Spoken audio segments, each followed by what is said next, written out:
Sir, मेरी एक 16 साल की बेटी है और एक 14 साल का बेटा है, लेकिन वे दोनों ही अपनी जिम्मेदारियों को ही नहीं समझते। वे ज़रूरी कामों को छोड़कर सिर्फ मजाक मस्ती ही करते रहते हैं। मैं आपसे पूछना चाहती हूँ कि क्या मैं उनसे इस बारे में बात करूँ या उन्हें उनकी राह पर चलने दूँ। आपकी भाषा में बागबानी ही गलत हुई है, तो कैसे समझाना चाहिए? लाओ त्सू में आपने ही कहा था कि 13 और 14 साल की उम्र के बाद थोड़ा स्ट्रिक्ट होना चाहिए। तो हमें क्या करना होगा? हमें पता ही नहीं चल रहा है कि हमारे बच्चों की प्रतिभा किस में है, क्योंकि उनके दिमाग में हमारी कंडीशनिंग की वजह से प्रिंट पड़ गई है। और तो और वे अब बड़े हो गए हैं। हमने आपकी कई बातें हमारे जीवन में अप्लाई करी। अब आप ही बताइए कि हमें क्या करना चाहिए। सर, ये प्रश्न ज्ञाता से संबंधित है, जिसका जिक्र आपने भगवत गीता के 18वें अध्याय में किया था।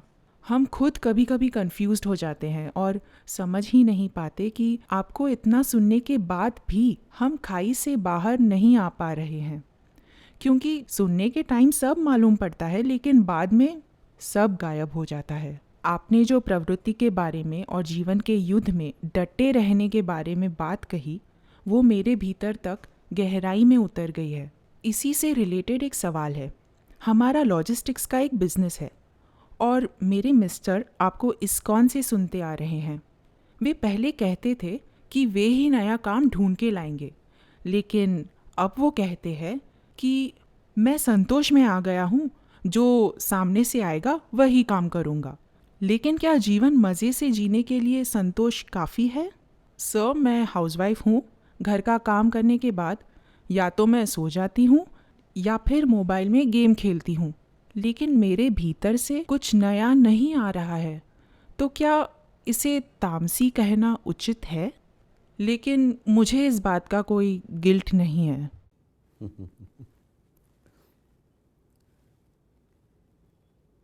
आपका एक सवाल अपने आप में 50 सवाल समाये हुए हैं,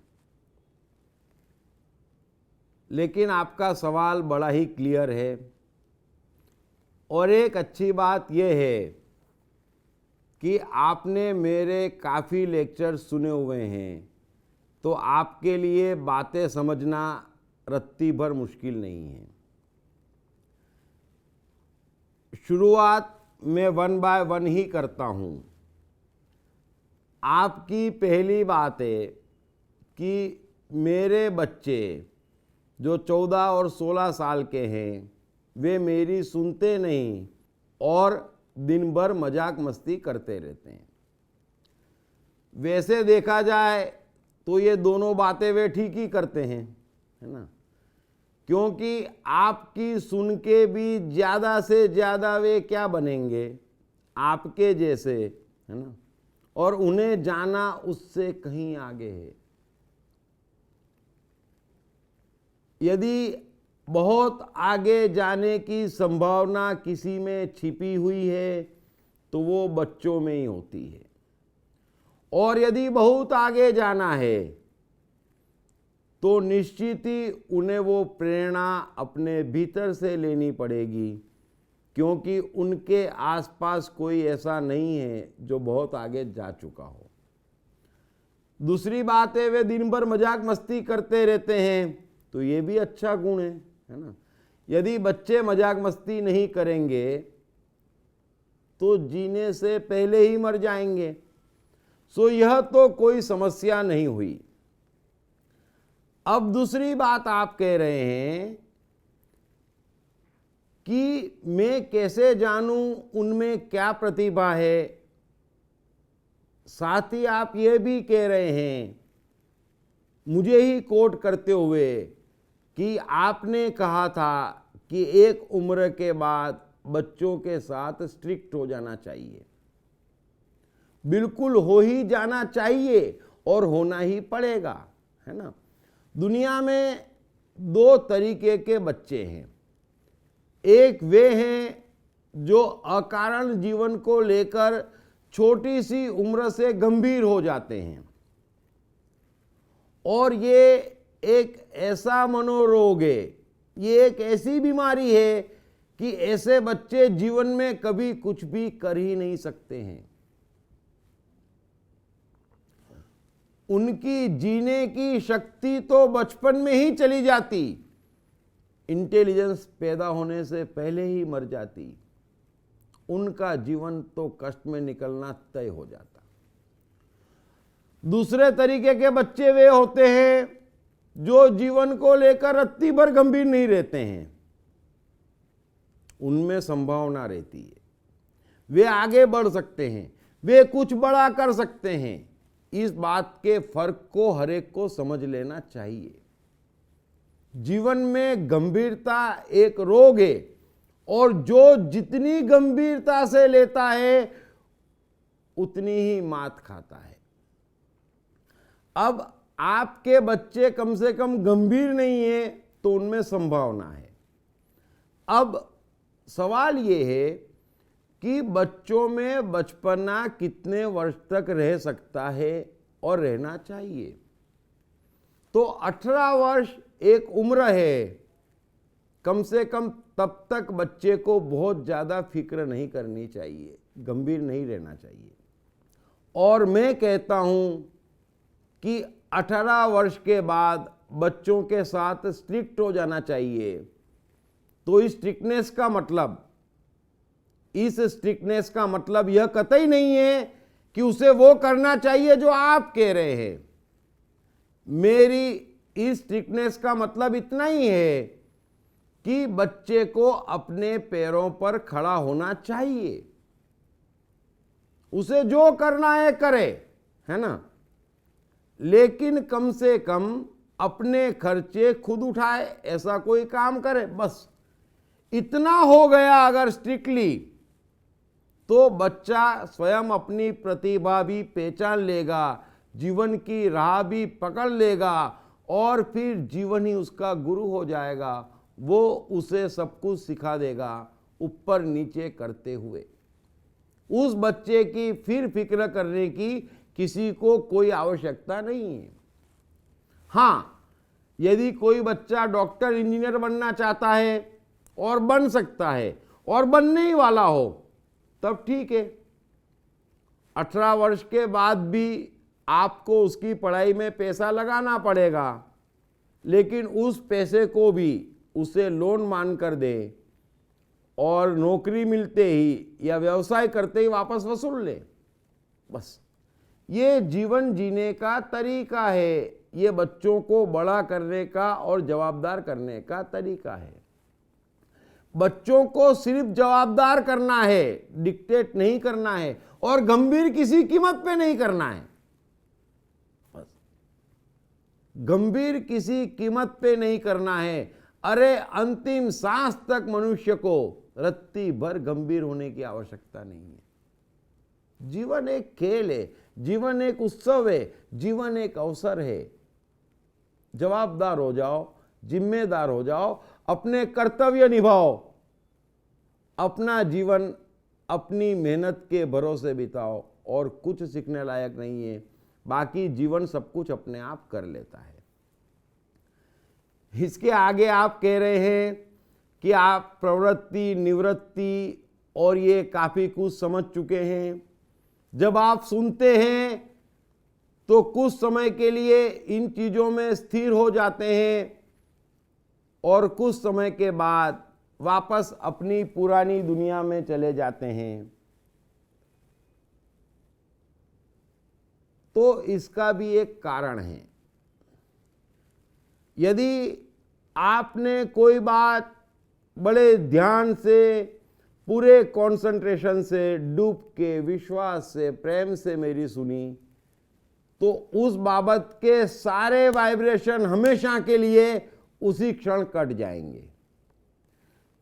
मनुष्य जो कुछ भी करता है वो स्वयं नहीं करता, उसकी साइकोलॉजी उससे करवा लेती है।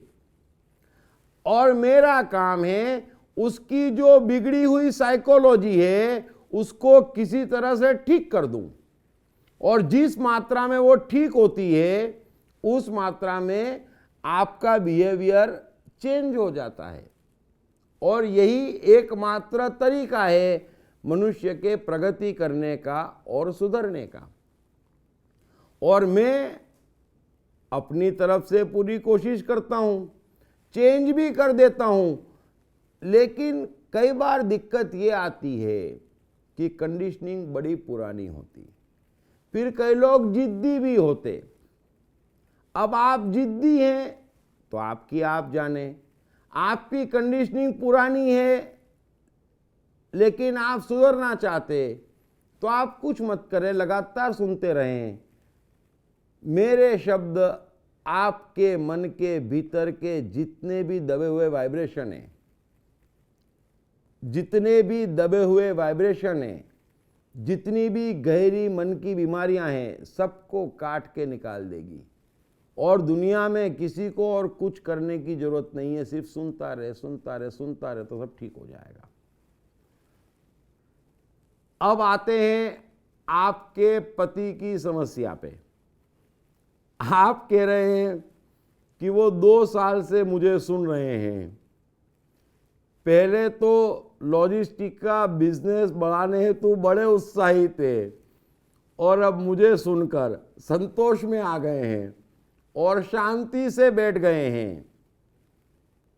लेकिन यहाँ पर मैं उनको अप्रिशिएट जरूर करूँगा कि वे जो बात कह रहे हैं ये बड़ी ऊंची है। वे जो बात समझ गए हैं ये संसार के ऊंचे से ऊंचा ज्ञान है, और इस बात को लाखों में एक नहीं समझता आज की तारीख में भी। आप जरा उनके शब्दों पर गौर करें। वे ये नहीं कह रहे हैं कि मैं बिजनेस नहीं बढ़ाऊंगा, वे ये कह रहे हैं कि जो अपने आप मेरे सामने आएगा और जितना मौका मिलेगा उतना ही मैं करूंगा। और जीवन बढ़ने का और जीवन को बढ़ाने का यही एकमात्र विज्ञान है। और अच्छी बात यह है कि इस बार समय में मैं इस पूरे विज्ञान को कवर करूंगा। यदि दुनिया की पुराने से पुरानी साइकोलॉजी कहती है कि संतोष परम धर्म, संतोष की टू सक्सेस, मैं तो उससे भी बढ़कर कहता हूं। एक बार को आपने संतोष का मैथमेटिक्स समझ लिया, और वो भी टाइम एंड स्पेस के सिद्धांत से, जो मैं समय में समझाने वाला हूं, तो फिर अनपढ़ एडिसन को महान वैज्ञानिक बनने में और पेट्रोल पंप पर पेट्रोल भर रहे अंबानी को इतना बड़ा उद्योगपति बनने में समय नहीं लगता है। और यही एक विज्ञान है जो मनुष्य को बनाता है। बस जो आपके पति कह रहे हैं वो बात जहन में उतर गई, वो मनुष्य हमेशा सुखी रहेगा, प्रसन्न रहेगा, तमाम परेशानियों से मुक्त रहेगा, और जो जो भी उसे मिलने योग्य है सब कुछ समय पे मिलता चला जाएगा। जो ये बात समझ लेता है, हम उसे कहते हैं कि इसका हाथ उसने भगवान के हाथ में दे दिया, अब उसकी तमाम चिंताएं खत्म हुई। सो आपके पति को तो मेरी बात अच्छे से समझ में आ गई, ये भी बहुत अच्छी बात है। और आपका कमाल ये है कि आपने शुरुआत बच्चों से करी, फिर मुझे लाए, फिर पति को लाए, और अंत में आप अपने को लाए। सो आपकी समझदारी की भी तारीफ करनी ही होगी। अब आप ये कह रहे हैं कि मुझे कोई प्रेरणा नहीं मिलती, लेकिन मुझे कोई गिल्ट भी नहीं है, इस हेतु मुझे आपकी तारीफ करनी पड़ेगी। गिल्ट किस बात का? गिल्ट एक ऐसी बीमारी है जो मनुष्य को तहस नहस कर देती है। और मनुष्य की अधिकांश शारीरिक बीमारियों के पीछे भी सबसे बड़ा हाथ यदि किसी चीज का है तो वो गिल्ट का है।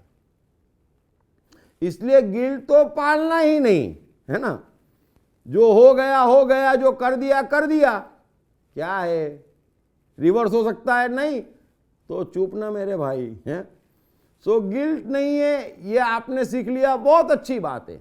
मन पे बोझ क्यों, मन को तो भारी और हल्का ही रहना चाहिए। So good. अब आप कहती हैं कि मैं वीडियो गेम खेलती रहती हूं, बस यहीं आकर थोड़ी तकलीफ है। अपने समय का, अपनी ऊर्जा का ऐसा पतन न करें, उसके बजाय तो कुछ किताब पढ़ें, संगीत का शौक रखें, चित्रकारी करें, रसोई बनाएं, घूमने जाएं, सहेलियां बनाएं, खेलें कूदें। ये तो फिर भी सदुपयोग है और उससे आपके भीतर कई क्रिएटिविटियां आएगी। लेकिन ये वीडियो गेम खेलेंगे तो अच्छी बात नहीं है। और कभी कुदरत ने आपके साथ वीडियो गेम खेलना शुरू कर दी तो आपको अच्छा भी नहीं लगेगा। ये बात मैं आपसे नहीं, आजकल के महान पैदाइशी एडिसन, आइंस्टाइन जैसे यंगस्टरों से कह रहा हूं, जो बात बात पे वीडियो गेम खेलने लग जाते हैं। ऊपर भगवान नीचे मैं, दोनों तो देख ही रहे हैं, उनको भी देखना चाहिए कि जीवन का ये क्या हाल कर रखा है कि वीडियो गेम खेलना पड़ रहा है और उसमें मजा आ रहा है, वो भी छोटे से मोबाइल में। नहीं नहीं नहीं, ये गिरावट की हद है, अपने आप से नाराजी की, फ्रस्ट्रेशन की हद है। ये इस बात का सबूत है कि हमारे जीवन में कोई प्रेरणा नहीं, कोई राह नहीं, करने को कुछ अच्छा नहीं है ना। काम से थकने पर हजार बेहतर चीज़ें हैं जिनसे मनुष्य ऊर्जा पा सकता है।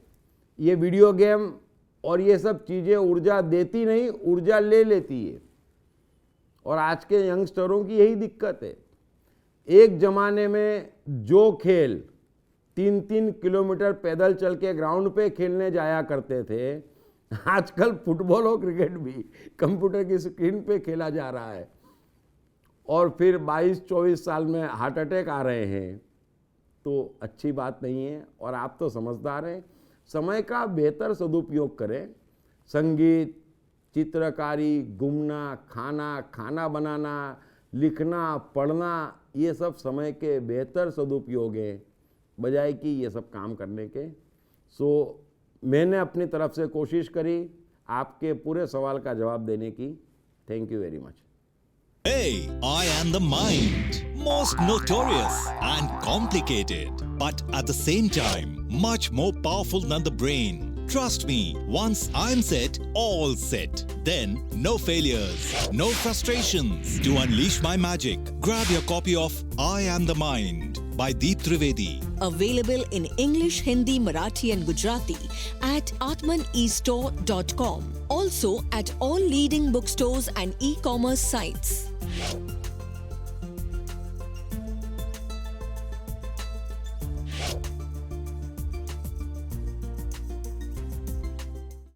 साथ ही जीवन से संबंधित विभिन्न विषयों पर उनके द्वारा दिए गए लेक्चर्स व वर्कशॉप्स एपिक चैनल पर देखें। हर रविवार सुबह 10 बजे तथा हर शनिवार रात 11 बजे।